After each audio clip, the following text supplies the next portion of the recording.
Goïta alayhi o mana boyno limana wajalla ka fo mi farafina klebian fan jamana ka tomba ni o kwa ko communauté économique des états de l'Afrique de l'Ouest CEDEAO ale aka jere do ke kunungo ni o kwa ko sommet extraordinaire o limana ko uye Mali nyangi kosebe sabu mimbi talike tanika segu jaw ko nasran nuna ani anga soro minu bibo CEDEAO jamana ko nala limana ko ka belejele datu folo ko ka sabu ke Mali jamana nyama kolu tiga fere foi tige wala saka seka lakana ani minye kalata baraw ka seka olabe onno goni refe anga jamana nyama fana olu fana jabi ke ka nyeshin CEDEAO ma ka jara ka fo uyeni nyangi mintani limana kolu te jenaye wa ko ni ngoni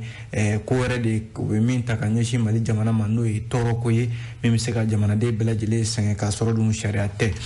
o mana boy no Nouvel Horizon alef mana Nouvel Horizon ya jira ka fo ni wakati na limana Sumelu Bube Maiga kwa aka Kenya asabatilente dongo dore bi bo Sumelu Bube Maiga aleka Kenya la sabo ajala ka fo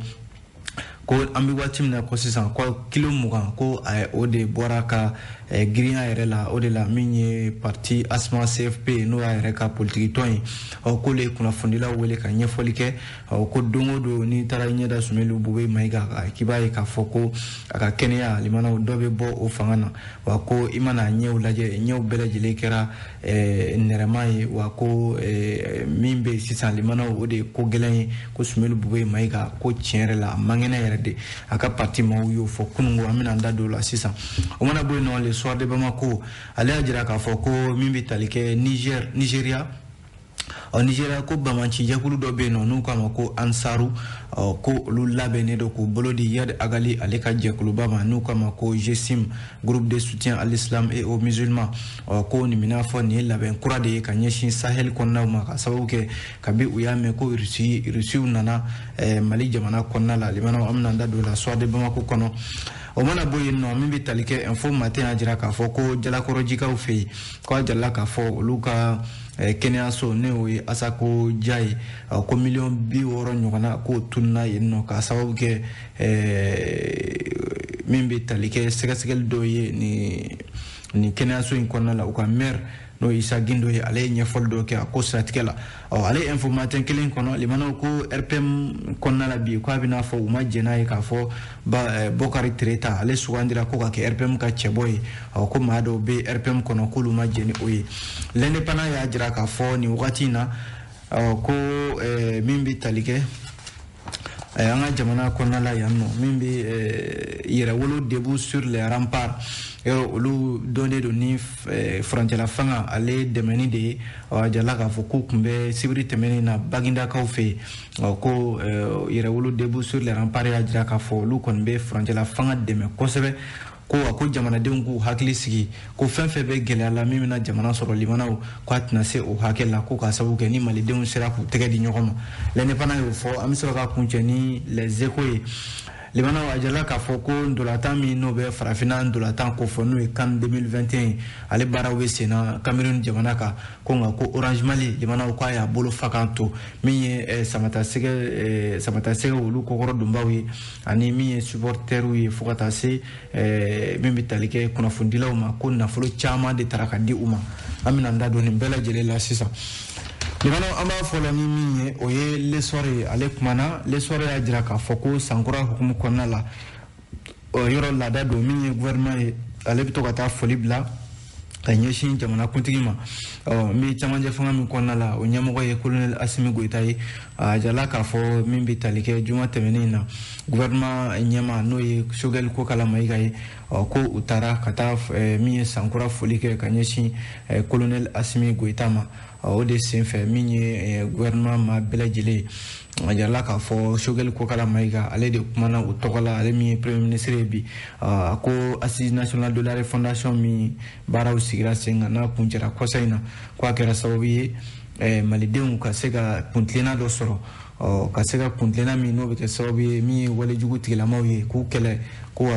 wa fana an ka armée limanaw ko faamaw ko a bɛna fɔ nin wagati laban ninnu na u bɛ ka baara caman kɛ baara min ni o nɔ bɛ ka ye wa min ye premier ministre ye a y'a jira k'a fɔ ko ɲɛta caman de bɛ ka ye o baara ninnu na a kuma fɔra sankura foli de hukumu kɔnɔna la le sɔrɔ ka fɔ la limana docteur Shogel ko kala mayiga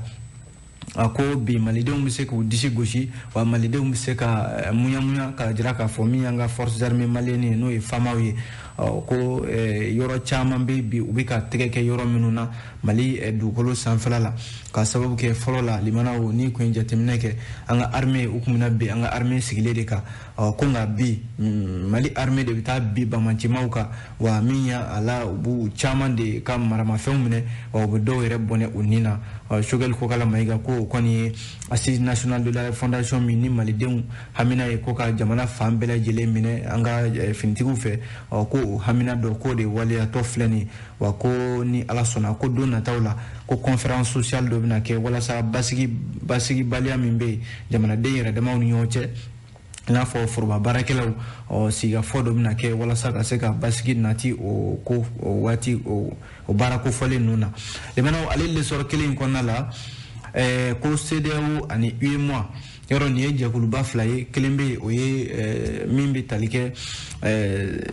jamana minnu farala ɲɔgɔn kan jamanaw ka taa ni ka segin nɔgɔya ani ka jamana maracogo ɲɛ o ye CEDEAO ka jɛkulu ye min ye UEMOA ye sɔrɔ ko fɛn fɛn bɛ yen n'o bɛ farafinna tilebiyanfan jamanaw kunkanko kan UEMOA sigilen don o kan limanaw k'u ye sigi min kɛ kununko kari k'u ye ɲangiba de ta ka ɲɛsin Mali jamana ma a jala k'a fɔ hali n'a sɔrɔla Mali jamana ɲɛmɔgɔw n'o ye furancɛla fanga jamana ɲɛmɔgɔw ye olu kɔni ye assise nationale de la refondation baaraw sigi sen kan jamanadenw bɛnna min kan u y'o ta k'o kɛ gafe ye ka t'o jira CEDEAO jamana ɲɛmɔgɔw la ko o n'a ta o ta min ye CEDEAO ye ani UEMOA kununko kari a na kɛ u ye jɛrɛ dɔ boloda jɛrɛ min ni o de jaabiw nana wolo limanaw ko ka Mali ɲangi a jala k'a fɔ communiqué min ni u y'o kɛ o communiqué in kɔnɔna la yɔrɔ UEMOA ale de y'a ka jɛrɛ fɔlɔ kɛ o kɔ min ye CEDEAO ye ale fana nana ka jɛrɛ kɛ yɔrɔ ka kɔn bi yɛrɛ ɲɛ CEDEAO kun y'a ka session extraordinaire min kɛ septembre kalo tile 12 ka na min ye novembre kalo tile 7 tɛmɛnen fana san 2021 o bɛɛ lajɛlen la u ye ɲangini dɔw ta ka ɲɛsin an ka jamana ma k'u tilala ka dɔ fara o ɲangini ninnu de kan a jala k'a fɔ min ye UEMOA ye ani CEDEAO u bɛɛ lajɛlen da bɛ file kelen na nin waati ninnu na u y'a jira k'a fɔ min bɛ tali kɛ Mali ka sɔrɔdaw i n'a fɔ an ka warimarasow n'o ye banki n'a ɲɔgɔnnaw ye yɔrɔ olu ni CEDEAO jamanatɔ minnu bɛ falen-falenni kɛ ɲɔgɔn fɛ ko o baaraw k'o bɛ jɔ wa taa ni ka segin fana limanaw k'o fana bɛ jɔ ko nka min bɛ tali kɛ CEDEAO a bɛ Mali da bɛ Mali kan ka ye kɛnɛ o kɛnɛ kan n'o ye farafinna tilebiyanfan jɛrɛw ye ani hali Union africaine ka jɛrɛw ko Mali dulonnen don bɛɛ lajɛlen la ko nka a fɔra ko fɛn minnu bɛ yen n'olu kan ka don an ka jamana kɔnɔ n'u bɛ bɔ yɔrɔ wɛrɛw la i n'a fɔ minɛnw n'a ɲɔgɔnnaw ko a bɛɛ lajɛlen la min b'a la min bɛ se ka don n'o yamaruyalen don o bɛ tali kɛ furaw o bɛ tali kɛ fana balo o bɛ tali kɛ fana coronavirus furakɛli minɛnw olu fana fo ka taa se kuran minɛnw ani taji minɛnw ma n'o ye essence ni gasoil ye olu kɔni yamaruyalen don k'o bɛ don o bɛ taa ni ka segin kɛ CEDEAO jamanaw ni ɲɔgɔn cɛ ko nka Mali kɔni ale dulonnen don fɔlɔ yanni basigi ka na ko wa k'u b'a ɲini Mali jamana ɲɛmaaw fɛ olu ye min jateminɛ o ye k'a fɔ olu hakili la ko u bɛna u teliya ka kalataw labɛn février kalo la ko nka u y'a ye k'a fɔ baara si de tɛ ka kɛ o ko siratigɛ ninnu na ko jamana ɲɛmɔgɔw n'o ye furancɛla fanga ɲɛmɔgɔw ye k'u nana ni gafe dɔ ye k'u k'a jira k'a fɔ ko kalo 6 fo ka taa bila san 5 la k'u bɛ fɛ ka dɔ fara furancɛla fanga kan CEDEAO kɔni ma i kɔfilɛ o sɛbɛn yɛrɛ la sabu min ye jamana ɲɛmaaw ye olu kun ye boliboli kɛ n'o sɛbɛn ye ka taa n'a ye Ghana ka taa n'a ye Côte d'Ivoire ka taa n'a ye Burkina ani Sierra Leone ka taa yira olu bɛɛ lajɛlen la k'a fɔ ayiwa malidenw de bɛnna nin kan min bɛ tali kɛ colonel Abdoulaye Mayiga ale min ye ani Abdoulaye Diop limanaw ninnu de ani Zeni Moulaye olu de wula ni sɛbɛn ye limanaw ka taa jira o kɔ min ye Goodluck Jonathan ye ale nana Mali la yan nɔ ka na jamana ɲɛmaaw lamɛn nka a jala k'a fɔ o n'a ta o ta limanaw CEDEAO kɔni ye nin ɲangini min ta nin ye limanaw ko a n'a kɔlɔlɔ bɛ ɲɔgɔn na don nataw la nka limanaw yɛlɛ ka bɔ lesɔrɔ kɔnɔ a bɛna fɔ min ye jamana ɲɛmɔgɔw ye olu kɔni teliyara ka CEDEAO ni UEMOA ka u jaabi u ye ɲangini min ta ka ɲɛsin Mali jamana ma walasa ko Mali gouvernement k'a ye kunnafoni mɛn ka jira k'a fɔ ɲangini minnu tara min bɛ tali kɛ sɔrɔko nasiraw la communauté économique des états de l'Afrique de l'Ouest ani union économique et monétaire ouest africain UEMOA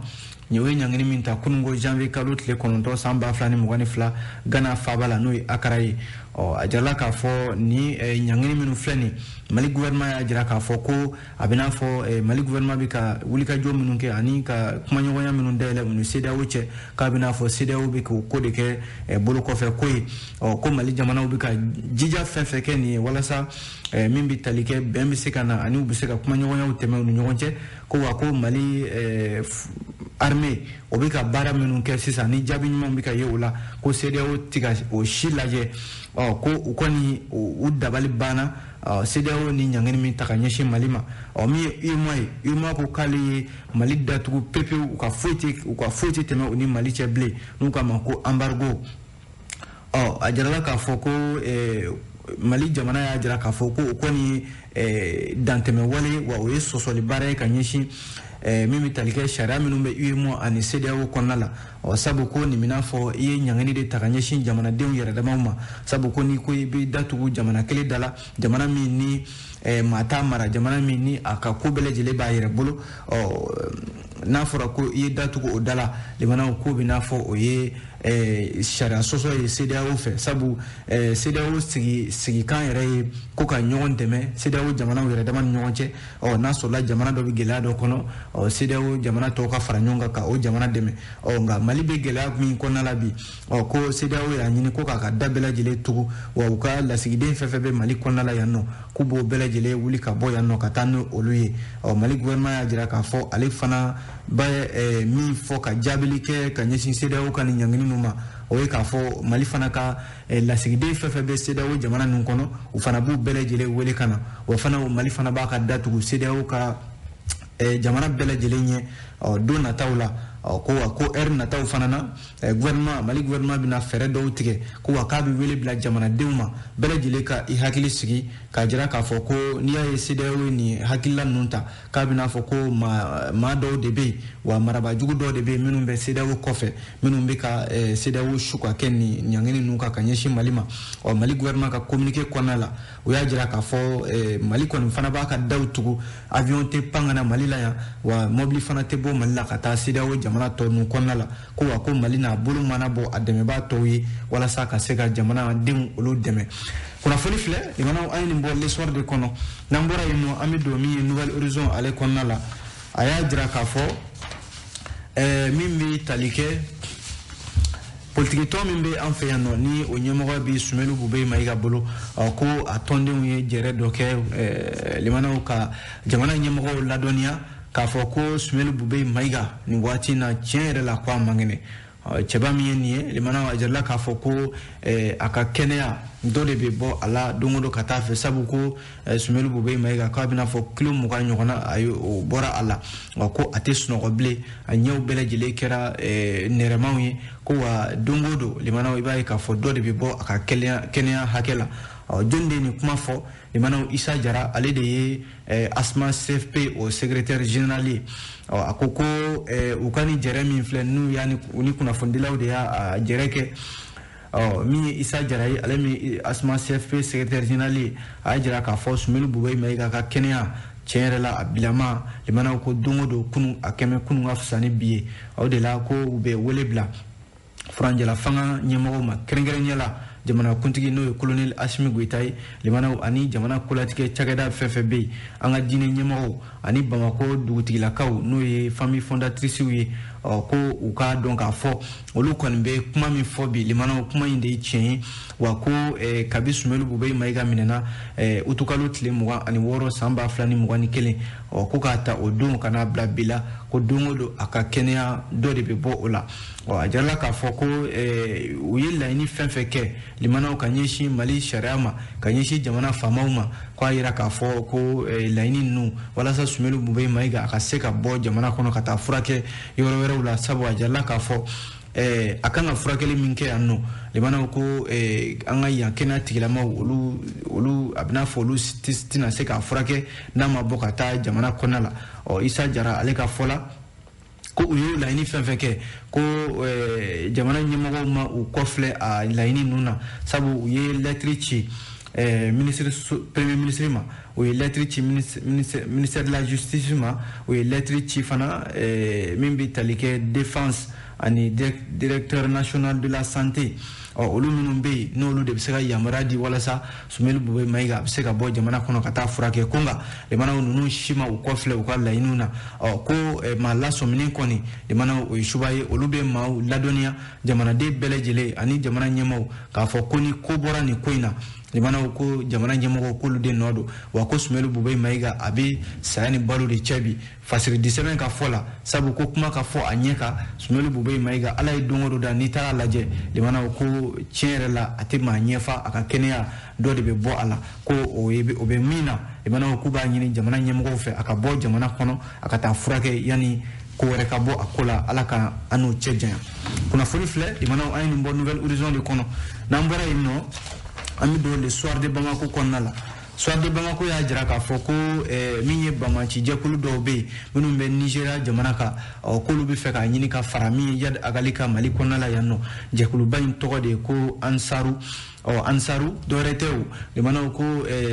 silamɛ diinɛ minnu bɛ farafinna n'o ye silamɛ diinɛ finmanw ye ni u yɛrɛ ka bolofara ye Al-Qaïda ani Akimi ye k'u bɛ fɛ ka fara ɲɔgɔn kan ja min bɛ yen ni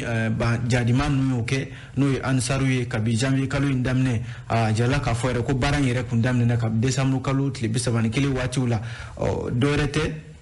jɛkuluba min filɛ nin jamanaw ni u bɛ fɛ ka farafinna kɛrɛnkɛrɛnniyala ale ye tilebiyanfan bɛɛ lajɛlen de fara ɲɔgɔn kan ani hakaja farafinna yɛrɛ bɛɛ lajɛlen Sahel kɔnɔna la k'u bɛ fɛ ka Yad Agali ale de kɛ u ka lasigiden ye Sahel kɔnɔna la walasa ko silamɛ finman minnu bɛ yen nɔ ka se ka olu ka hakɛw lafasa nin bamaci jɛkulu min filɛ n'u k'a ma ko Ansaru a bɛ Nigéria jamana de kan yɔrɔ Boko Haram a bɛ n'a fɔ ka bolofara dɔ de don ko nka Boko Haram yɔrɔ ale sigilen don Nigéria fanfɛlaw la ko jɛkulu in kɔni sama ka bɔ Boko Haram de la ka na i sigi farafinna tilebiyanfan na o de kama u ye maa min sugandi o ye Yad Agali ye ale min ye groupe de soutien à l'islam et aux musulmans o ɲɛmaaba ye min bɛ tali kɛ ɲininkali kɛra kunnafonidila dɔ la jamanaw n'u kama ko Jalil Lunas ale yɛrɛ bɛ jarimaw ka koɲɛ dɔn kosɛbɛ ale ye ɲɛfɔli kɛ a y'a jira k'a fɔ ko min ye nin jɛkulu in ye jamanaw k'u bɛ nin baara in na a mɛnna kabi san 2008 waatiw la u bɛ nin baara in na ko a jaabiw de filɛ nin ye walasa u bɛ fɛ de farafinna bɛɛ lajɛlen hakaja a tilebiyanfanw jamanaw ka se k'a bɛɛ minɛ walasa ka se k'u ka jagoya silamɛya k'o cogo wa ko min ye Yad Agali ye yɔrɔ ale ye maliden jamanaw ale kɛlen don ka muruti farida a mɛnna Mali kɔnɔna la yan k'u bɛ fɛ ka ale de kɛ u ka lasigiden ye walasa u ka baaraw bɛ se ka carin cogo min na limanaw nin baara in a ka jaabi ka bɔ sisan dɔwɛrɛ tɛ dɛ k'a bɛ n'a fɔ u ye min ye o ye k'a fɔ Faransi ka kɛlɛcɛw n'o ye Barikani ye o ye kɛnɛ bila yɔrɔ irisiw a kibaruya binnen don k'a fɔ olu fana nanen don kabi Faransi kɔni kɛnɛ bila min ye Ansaru maaw ye ani Yad Agali ka nin jɛkulu in k'u bɛ fɛ de ka u senda olu sendanɔ na ka sɔrɔ ka o yɔrɔ kofɔlen ninnu minɛ soir de Bamako jamanaw ale de ye nin fɔ aw bonya bɛ nin kunnafoni la n'an bɔra yen an bɛ don min ye Info Matin ale kɔnɔna la jamanaw Info Matin y'a jira k'a fɔ ko min ye politique tɔn Rassemblement pour le Mali n'o ye RPM ye ko RPM y'a jira k'a fɔ ko u ye jɛrɛ dɔ kɛ jɛrɛ kɛrɛnkɛrɛnnen don n'u k'a ma ko assise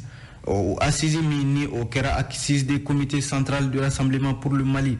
yɔrɔ o de senfɛ RPM tɔndenw y'a jira k'a fɔ k'u ye danaya da Dr Bouakari Keïta kan ko u bɛ fɛ ka Dr Bouakari Keïta ale kɛ cɛbɔ ye a yɛrɛ a sugandira ka ban yɛrɛ nka limanaw a jala k'a fɔ o kuma minnu fɔra ni o jaabiw dira a jala k'a fɔ ko jɛkulu dɔ bɛ yen min bɛ RPM kɔnɔna la bi u k'a ma collectif pour la défense des statuts et règlements intérieurs du RPM o jɛkulu in a na kɛ o ɲɛmaya bɛ u ka secrétaire général de bolo n'o ye maître Baber Gano ye ko u ye communiqué dɔ kɛ communiqué min n'o bɛ jaabi ta ka ɲɛsin kuma min fɔra RPM tɔndenw fɔ k'a fɛ k'u bɛ Dr Bouakari Keïta kan k'a kɛ u ka cɛbɔ ye jamanakuntigi kalata nata ninnu na min ye maître Baber Gano ye o y'a jira k'a fɔ ko olu tɛna jɛni a ye k'a fɔ ko docteur Bokari Tireta ale ka kɛ u ka cɛbɔ ye wa a yɛrɛ nɔfɛ maa caman bɛ yen minnu bɛ yen ni u b'a nɔfɛ wa ko a bɛ n'a fɔ u ka parti yɛrɛ n'o ye RPM ye o sariya dɔw bɛ yen i n'a fɔ article 43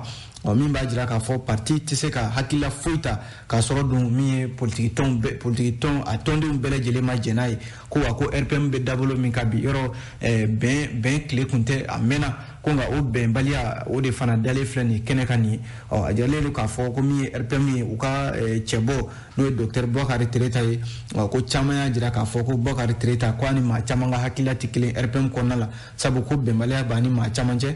maître Baber Gano y'a jira k'a fɔ u ka bureau politique national ko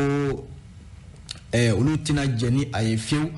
k'a jira k'a fɔ ko u ka parti yɛrɛ bɛ dabolo min kan yɔrɔ fanga darakira u la kabi utukalo tile 20 san 2020 tɛmɛnen na o kɛra sababu RPM limanaw a ye gɛlɛya caman sɔrɔ wa u bɛ min fɔ bi o ye k'a fɔ RPM kɔni a ka cɛbɔ kɛ nin cogoya la k'a sɔrɔ nin bɛɛ ma jɛn n'a ye ko k'a sɔrɔ gɛlɛya wɛrɛw b'u kan k'u tɛna jɛn ni o ye yala ka bɔ info matin kɔnɔ limanaw kunnafoniw y'a jira k'a fɔ ko min ye kɛnɛyaso min filɛ nin Jalakɔrɔji n'u k'a ma ko ASACO Jalakɔrɔji ASACO ko miliyɔn 60 ɲɔgɔnna a na kɛ o tununa yen nɔ maa tɛ o ta yɔrɔ dɔn min bɛ tali kɛ Jalakɔrɔji maire n'o ye Umar Gindo ye sibiri tɛmɛnen janvier kalo tile 8 ale ye kunnafonidilaw wele ka ɲɛfɔli kɛ ko association de santé communautaire de Jalakɔrɔji n'u k'a ma ko ASACO ja ko u ka jateminɛw la a yira k'a fɔ miliyɔn 60 ɲɔgɔnna o ma taa a ta yɔrɔ la a ka kumaw daminɛ la a ye ɲɛfɔli minnu kɛ o ye k'a fɔ de ko a bɛ jamanadenw ani Jalakɔrɔjikaw ladɔnniya ko min bɛ tali kɛ ASACO ja min filɛ nin ye ko a bɛ n'a fɔ bureau dɔ de tun bɛ a tɔgɔ la bureau in min bɛ tali kɛ Cheikh Keita ale de tun bɛ o bureau ɲɛmaaya la ko a na kɛ u ye jateminɛ de kɛ k'a ye k'a fɔ Jalakɔrɔjikaw wulila ko ka bureau in ko k'a ci ka bɔ yen ko ka bureau wɛrɛ sigi o bureau de cili sababu la dɛ musow ni denmisɛnninw caman de wulila ani kafo fo ka taa se alimamiw ma ko ka nin bureau in ci ka bɔ yen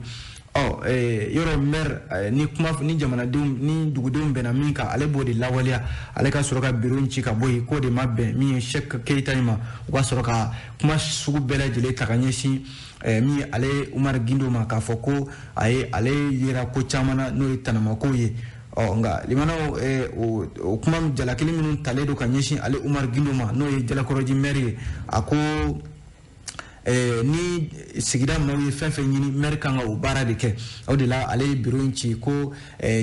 min bɛ tali kɛ jɛkulu kɛrɛnkɛrɛnnen dɔ o ka sigi fɔlɔ yanni bureau kura o ka sigi k'o de ma bɛn Cheikh Keita tɔgɔ in ma o ka sɔrɔ ka ale ka kuma caman fɔ ale ma ka ale yɛrɛ ka ko ta ka taa n'a ye sariya ɲɛkɔrɔ nka Umar Gindo y'a jira k'a fɔ a mana kɛ cogo o cogo ko ASACO yɔrɔ ale mairie de b'ale koɲɛw dilan ko nka u ye o kuma caman k'o tɔnɔmi ka t'o da ko kati préfet o de kan ka ASACO ka baaraw kɛ ko k'a sɔrɔ dun mairie de b'a a baaraw kɛ a bɛ sɔrɔ ka se préfecture ma min bɛ tali kɛ fana maire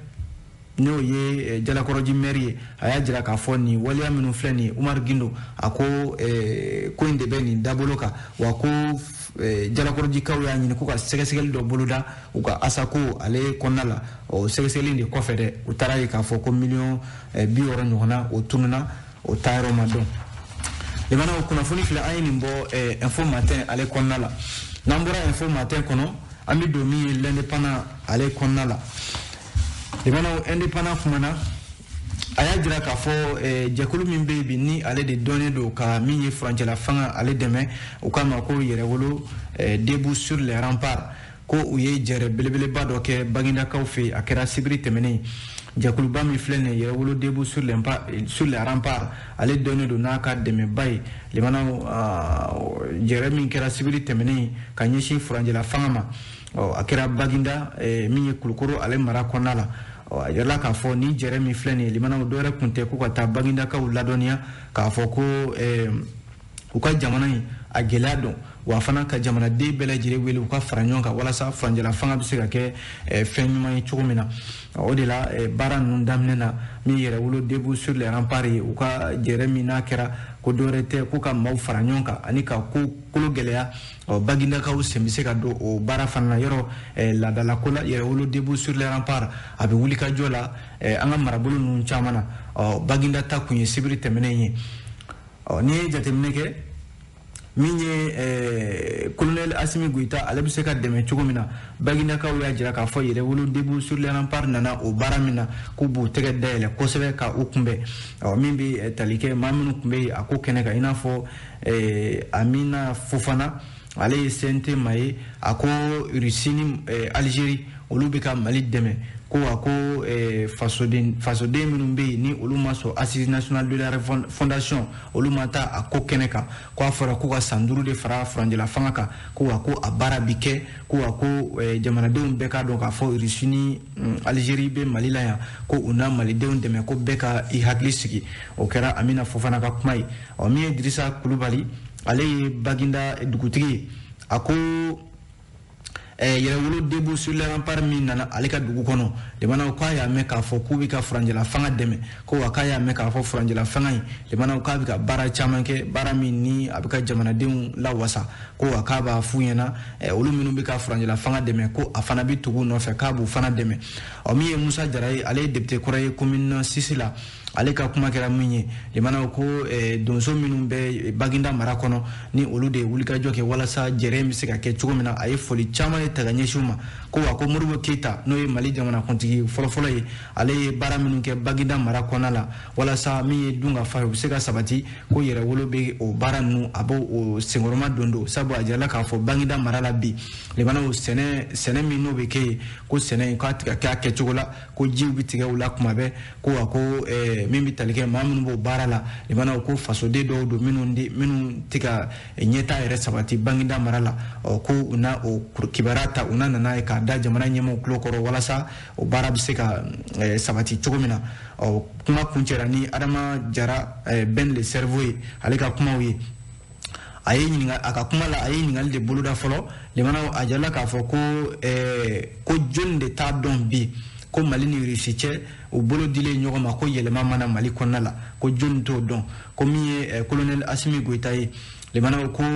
u bɛ wulikajɔ min na ko daden wulikajɔ de don ko kuma caman tɛ kɛ a la ko wa ko armée bɛ ka baara min kɛ bi limanaw ko a ma se i ka kuma caman fɔ ko min bɛ ka kɛ ko kalo damadɔ dɔrɔn ko de bɛ di malidenw ma walasa jamana in a bɛ se ka basigi cogo min na o kɛra min bɛ tali kɛ Adama Jara Ben le cerveau ale ka kumaw ye a ko a bɛ min fɔ bi ko minnu ye faso nafolo suɲɛ ni jamana bɛ ka wuli olu nɔfɛ k'u minɛ bi limanaw ko a jirala k'a fɔ ko o de bɛn tɛ maa caman ma ko de kɛmɛ sababu ye ko wulikajɔw bɛ senna jamanaden dɔw yɛrɛ fɛ walasa ka faranjɛla fanga ka fereke don a senna Adama Jara Ben le cerveau ale de nin kuma fɔ limanaw l'indépendant an bɛ fasiri kuncɛ ni min ye limanaw teliya la o ye ko ndolatan min bɛ senna n'o ye CAN 2021 ye Cameroun jamana kan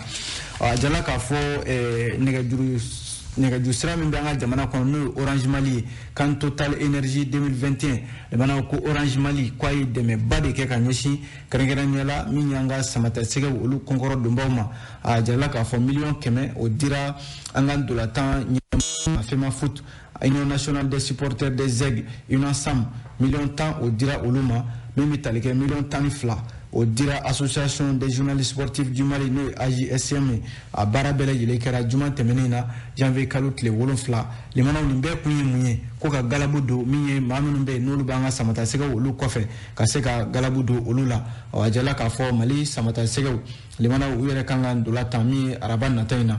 min ye AGSM ɲɛmaaba n'o ye Umar Baba Traoré ale kɔni ye foliba de ta ka ɲɛsin Orange Mali ma nin baara ninnu na limanaw an fana b'an dɛmɛbagaw fɔ n'o ye Kanam ani Amo maaw ye olu minnu bɛ ka kunnafoni gafe a ta ka yango k'a dɛmɛ an b'u fo dantɛ foli min na a bɛ dansigi kɛ bi kunnafoni gafew la ni Ala sɔnna sini gafe kuraw bɛ bɔ an bɛ kɛnɛ kan k'o lakali aw ye Ala ka Mali ja Ala ka Mali basigi a k'an bɛn diɲɛ waati wɛrɛ